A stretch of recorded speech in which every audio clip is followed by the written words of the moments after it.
I'm Brian Duffy from 19 News. Here are the latest headlines for Monday, March 9th, 2026. First with breaking news. First with new information. Plus, your First Alert forecast. 19 News First at 4 starts now. Cleveland water crews, road crews working in downtown Cleveland, working really hard at this thing after a massive sinkhole swallowed a car over the weekend. Hi, everyone. I'm Brian Duffy. And I'm Nicole Versansky. Just jaw-dropping to see that road just caved in. A quick-thinking Good Samaritan saved the driver of this car they had to tow out. 19 News reporter Keith Grant is live as crews clean up the mess. What do we know about all this, Keith? Well, hey, Brian and Nicole, the city hasn't really said why this sinkhole happened, and they're still investigating. But all day, heavy equipment has been cleaning this hole up. It's been a mess. Broken pipes, crumbling pavement. The water to nearby buildings was shut down yesterday. It's since been turned back on. But as you can see, this intersection here, St. Clair and West 3rd, still closed today. Cleveland's downtown sinkhole drawing a crowd on Monday. I was curious to just come down and see how big it was. Co-workers stopping to take pictures, some in disbelief. It's huge, it's crazy. It looks like a big mess. One man even in awe. I've never seen one of these in person. This is quite, I could sit here all day. Sunday morning, a 72-year-old man was driving through downtown when the road collapsed. His car dropped straight into this hole, steps from the Justice Center. The driver couldn't get out of his car. Latanya Langford was nearby and helped him out. I seen this car go over, boom, like that, and he was stuck. He couldn't get out the car right here. The car was stuck on a hump right there, and I was able to open up his door and get him out the car. A tow truck was able to pull the car out, and incredibly, the man got back in and drove away. The next day, though, downtown workers wonder how long the repair could take. Yeah, a little curious about how long there's going to be a giant hole there. Understand that that's a little hard to manage. Depending on which part of town you're coming from, yeah, I'd be a little ticked if it wasn't fixed in about 4 weeks. Crews spent Monday cleaning out the sinkhole while the city works on a plan to repair and reopen this intersection.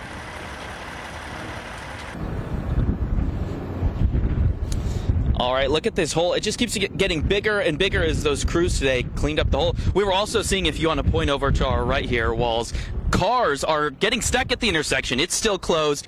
They're getting stuck at this intersection, excuse me. But the city says once they finish cleaning up this mess, assessing the damage, that's when they'll have a plan on how long it will take to repair the sinkhole and how long this intersection will be closed. In Cleveland, Keith Grant, 19 News. Now your 19 First Alert forecast.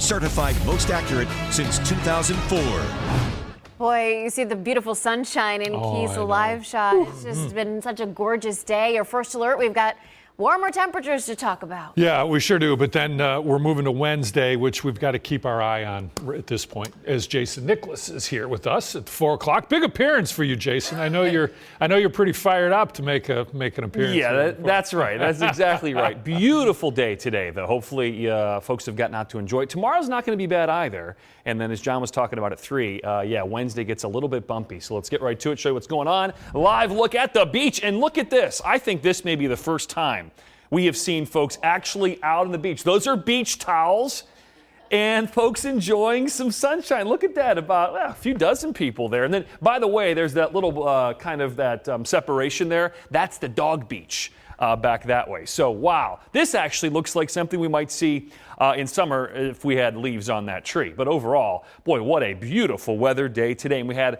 strong winds out of the south, so no lake breeze. Downtown Cleveland Cavaliers and Sixers about 3 hours away from tip-off. And overall, nice weather to and from the game. We do have to talk about the alert on Wednesday. Showers, thunderstorms are in the forecast. Now, I do think we could have a few strong to severe storms, and the timing here is not necessarily your classic afternoon stuff.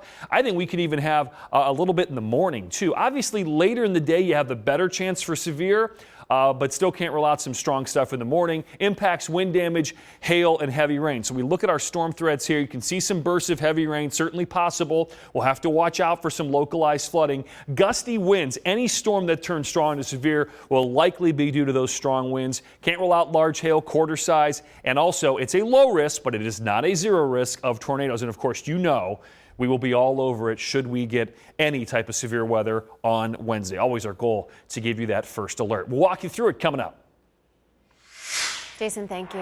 Happening tonight, a balloon release and candlelight vigil for Amor Wilson and Mila Chapman, the two young sisters found last week buried in suitcases. The vigil is at 5:30 at 655 East 162nd Street in Cleveland. It's near Ginn Academy. The girls' fathers organized the event. Their mother, Aaliyah Henderson, is charged with 2 counts of aggravated murder. She is locked up on $2 million bond. Well, students and parents really concerned after a middle school student brought a loaded gun to class. Now, first at 4, Brittany Weir joining us live with what the district is doing to keep everyone safe, students, teachers, everyone involved safe. Brittany. Yes, the community here in Cuyahoga Falls is still breathing a sigh of relief after a middle school student brought a loaded gun here to campus on Friday. Now, the school says until further notice, they will have an increased police presence at their 6th through 12th grade campus. We always tell our students, if you see or hear something, say something. A middle school student removed from campus after bringing a loaded gun to class on Friday. Christine Stewart, coordinator of community relations for Cuyahoga Falls School District, says it all started when a classmate told the principal another student may have a gun. The school immediately went into lockdown. Our security supervisor, principal, and student resource officers, which we have on site, immediately identified the student, found the student, and was able to verify that the student had a firearm on them. The scary ordeal lasted about 40 minutes. Thankfully, no one was hurt. Investigators spent the weekend determining whether other students or weapons were connected to this incident.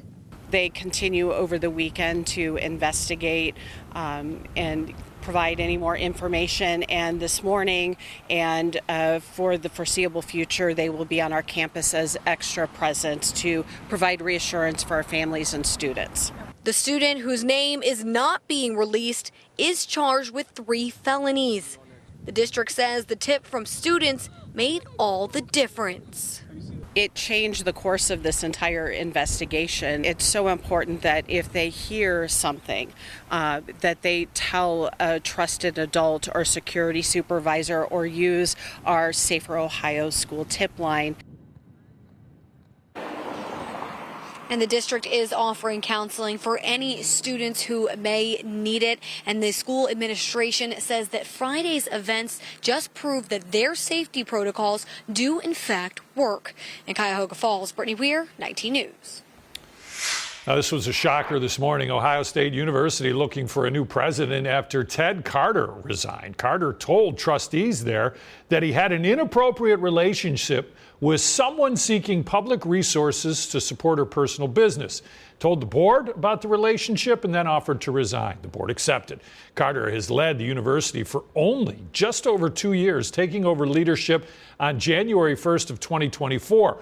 Board members expect to share information about the leadership transition in the next couple of days. Now your 19 First Alert traffic update. So you saw just how massive that sinkhole is in downtown from our reporter Keith Grant, but I want to show you how this is slowing down drivers at that intersection as St. Clair and West 3rd is blocked off. Drivers who are currently on West 3rd just going 5 miles per hour, while speeds on St. Clair just 11. So if you're about to be heading downtown around this area, just take a few extra minutes because you're going to be a little delayed as you're making your way around downtown. But there's crashes and breakdowns throughout Northeast Ohio. So I want to first alert you again to this one on East 55th Street over at 490. This is causing just around 25 mile per hour speeds for drivers who are on 490 over eastbound. And I want to bring you east here because I already showed you this crash that's on Som Center Road over at Euclid Avenue. But this one has just popped up. It's also on Som Center Road, but this time it's over by Route 2. So if you typically head this way around that Willoughby area, give yourself a few extra minutes. You're going to need to take extra time as you're trying to make your way around Som Center Road, especially heading south. Rachel, thank you.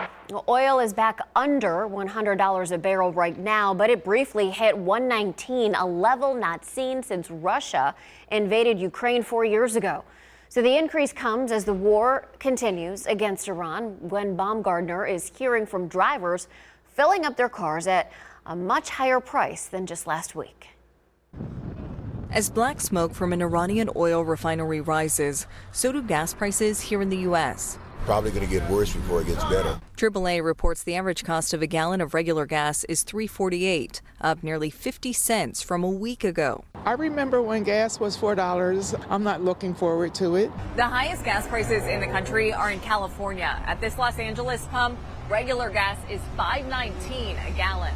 We're going to have to take a pinch as consumers, but the limited amount it's going to cost each individual for the freedom the world's going to get, in my opinion, is worth it. About a fifth of the world's oil supply passes through the Strait of Hormuz, but now tankers aren't moving out of fears they could be attacked by Iran. We're both in Iran and in Venezuela. You would think something beneficial will come out of it, but it looks like it's not. President Trump posted on social media he believes the price surge is short term and will drop rapidly. In the worst case, this is weeks.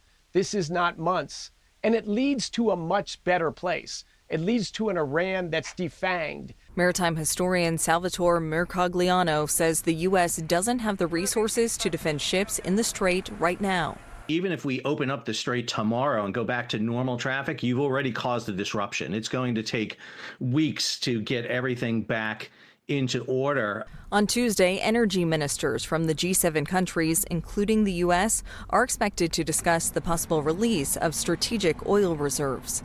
Gwen Baumgardner, CBS News, Los Angeles. The U.S. does not buy oil from Iran, but the closure of the strait pushes prices up across international markets. All right, after nosediving at the opening bell, stocks made a massive recovery today. Oil prices and the ongoing war in the Middle East will continue to rattle the markets, though.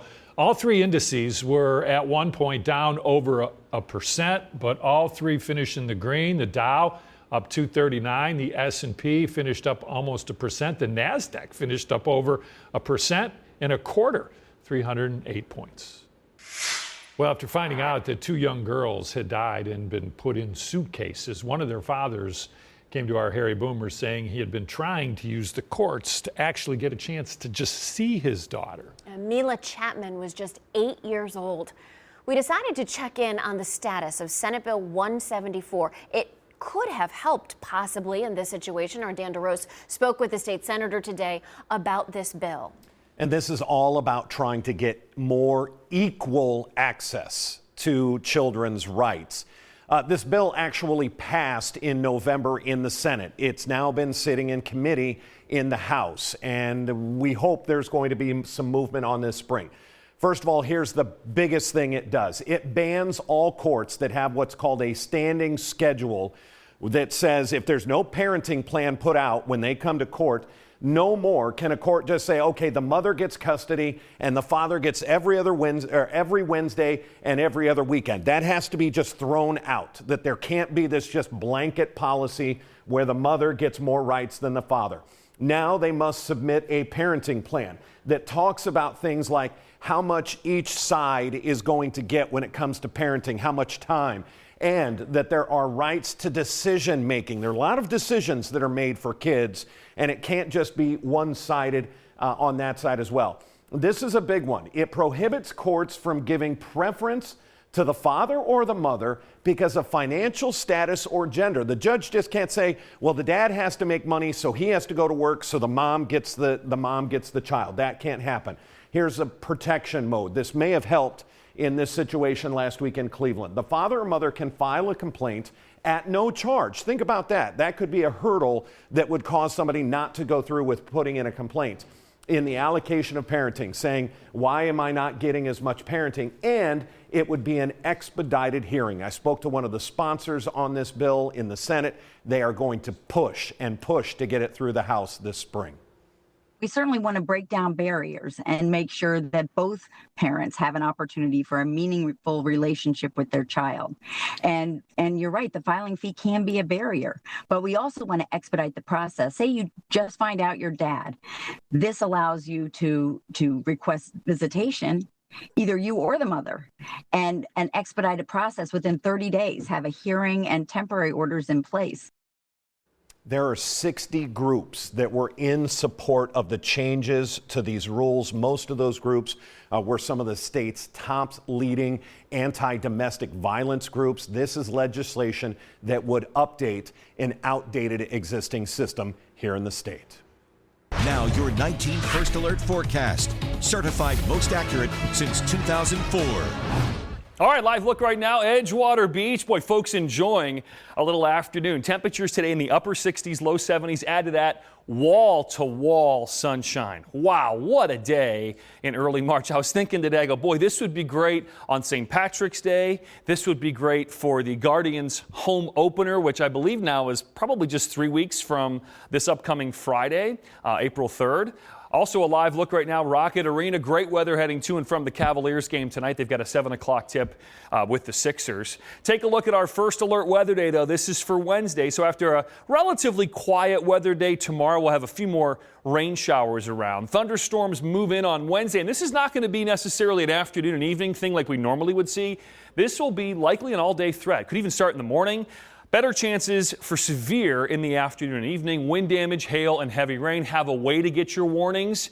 Don't forget about our First Alert weather app and also our streaming 19 News Plus 24/7 weather channel. Temperatures right now in the upper 60s, low 70s. Yeah, it's beautiful out there. Windy, though.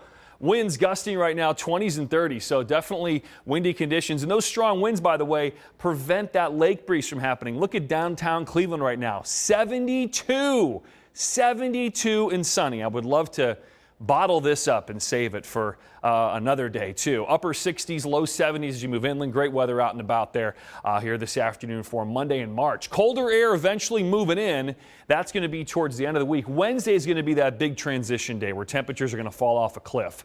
So 60s over the next few hours. Look where we are at 9 p.m., right around 60 as well. Very windy, as I mentioned. Strong wind gusts overnight tonight, even during the day tomorrow. Winds subside a little bit tomorrow evening. Here's a look at future view. Quiet as we head through the overnight. Few clouds here and there. Can't rule out a little stray shower tomorrow. Also tomorrow, we're going to have more cloud cover. But temperatures should once again make a run at 70 degrees, if not even a little bit warmer. All right, let's talk about Wednesday, though. New data alert here. This is the alert day. While Wednesday morning, we have a few showers around, some rumbles across the lakeshore. You can see, I think, the worst of it comes in around lunchtime. There's a burst of rain and wind. This is 1 p.m., pretty nasty line as well. And then some lingering stuff later in the day, but you can kind of see, based on that new data, we may have this action earlier in the day, and then look where we are Wednesday night, back down into the 40s. Overnight lows tonight in the mid-50s, clouds roll in, few showers and windy. High temperatures tomorrow reaching mainly into the upper 60s to near 70 degrees. A rain shower, a rumble is possible. Wednesday's the alert, 69 to 39. Few morning flakes, near 50 on Friday. And I do want to point out next week is looking very cold. A week from today, we're likely barely in the upper 20s. Okay, so a big change in 1 week's time. Now to your top 4 at 4. Crews are at a massive sinkhole in Cleveland, removing pieces of the road, chunks of that road. This is West 3rd and St. Clair. Water service was restored yesterday to areas impacted by this right near this sinkhole. Several other utilities still need to make additional repairs. That sinkhole nearly swallowed that car. A woman helped the driver get out. A tow truck was able to pull it out. The 72-year-old driver was miraculously able to just drive off in his car after this. Well, that's good news. All right, an East Cleveland landlord, that's him there, back in court today. Walter Amarello Jr. is the landlord at 1885 Taylor. He's charged with 50 misdemeanors for property issues at that property he has. Some tenants saying they don't have heat. A judge ordered Amarello Jr. to find a new place to live for everybody who currently lives there. In court today, his lawyer said heat and water issues have been fixed, and they're hoping the people can continue living in that building. The fighting in Iran is escalating. Tehran has confirmed it is a new supreme leader following the killing of his father. President Trump says he's not happy about this election, previously said he wanted to be involved in selecting the next leader. U.S. officials also now say a 7th American has died from the attacks in Iran. Barberton man accused of hitting a police officer with a hammer pleaded not guilty today. A grand jury indicted Jacob Culbertson last week for assault, domestic violence, resisting arrest. Police say it was February when officers responded to a domestic disturbance. They forced their way into his bedroom, and that's when the officer was allegedly attacked. Culbertson's bond is set at $300,000. Okay, breaking news just into the 19 newsroom regarding the stadium showdown. A Franklin County judge, that's the Columbus area, just ruled the state, at least temporarily now, cannot dip into the unclaimed funds to help build the Browns indoor stadium in Brook Park. So the order stops the unclaimed funds from being withdrawn for anything else other than people who are claiming that money. So it can't be used for sports stadiums or arenas, at least for now. So 19 News has reached out to the Browns for their reaction to this ruling. Now, it's important to note that the Browns have previously said that court actions would not slow down their constructions, but we are checking anyway to see if this specific ruling changes anything about that. As soon as we hear from the Haslams, look for a push alert from the 19 News app. Breaking at this hour, 2 Pennsylvania men were charged today in connection with improvised explosive devices that were ignited during protests in New York City. The violence took place Saturday at what began as an anti-Islam rally outside the mayor's official home. Police say an 18-year-old threw the explosive into the crowd. He then grabbed an apparent second device from a 19-year-old. Police chased, arrested both men. Neither device exploded. Also breaking, warm temperatures and ice buildup caused the Mad River in Waitsfield, Vermont to jump its banks. Water pooled into a nearby parking lot, putting locals on edge. Officials are urging people near that river to have a go bag and an escape plan ready just in case of evacuation. They're also warning drivers not to drive through these flooded areas. The National Weather Service says there is a higher than normal risk for ice jams over the next 2 weeks. Okay, so we've got some temperatures that are rising, but just a few weeks ago they were bitter cold, and in the next couple of days they're expected to crash down once again. That means more people will likely begin, once again, using their fireplaces to stay warm. It's not going to get like that, I hope. That can also mean a higher risk of sparking a chimney fire. It certainly can, and it might be surprising, but experts say most homeowners, they don't even know when they've had a chimney fire. 19 investigator Mike Mason is here with some tips on how to better protect yourself. Cleaning a chimney starts from the ground up. Ohio Chimney Company in Warren uses a drone to scope out any outer damage before going inside. When we come out to a customer's home, first thing we're going to check is the exterior and check the exterior parts of the chimney and the structure. Owner Corey Flowers is inspecting a chimney at a house in Madison. The homeowners, Pat and George Morgan, know all too well what can happen if you don't perform routine maintenance. I took the garbage out and I noticed that it had a little flame coming out of the chimney. Shooting out of the chimney. A few years ago, a fire swept through their chimney. However, at the time, they had no clue. The only way you could tell it was from the outside because the flames was coming out of the chimney. Roughly 70% of chimney fires go unnoticed and are found by someone like me that are coming out to do annual inspection. Fortunately, the fire didn't damage their house, but not everyone is so lucky. We had a neighbor who had a house fire that caught the house on fire right over there in the corner. The Morgans want to keep that from happening to them. That's why they now have their chimney cleaned every year. Experts recommend doing that, especially when layers of soot begin building up. If you've got creosote the thickness of a house key, it's time to have your system swept.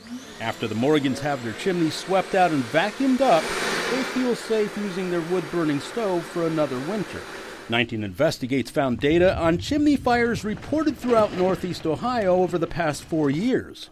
We focused on 5 counties with the most chimney fires, according to the state fire marshal. Geauga was number 1 with 94. Cuyahoga came in second with 63 chimney fires. That's followed by Wayne, Summit, and Ashtabula counties. Chimney fire is 100% preventable. Flowers says the best way to do that is by having your chimney cleaned annually, no matter what time of year. We have to have it cleaned. We have to have it inspected and cleaned. So we're keeping up with that because I don't want the house to catch on fire. The areas with the least amount of chimney fires included Carroll, Erie, and Huron counties.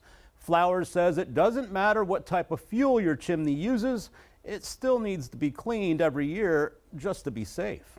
Mike Mason, 19 News.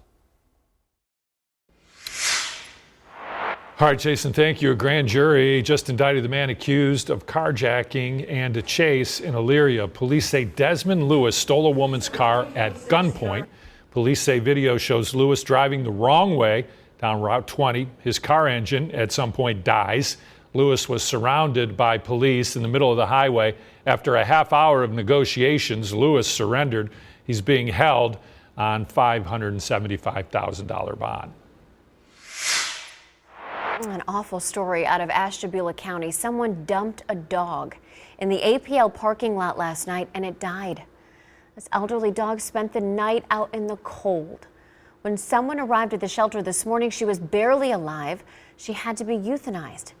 The Ashtabula County Sheriff is investigating now. This is a picture of the vehicle that was seen at the facility. If you recognize this vehicle, know anything about the dog, call the sheriff. I'm Brian Duffy. Thanks for listening. Be sure to subscribe for the latest headlines every weekday. Wednesday is a First Alert Weather Day. Be sure to download the 19 First Alert Weather app for up-to-the-minute forecasts and live radar.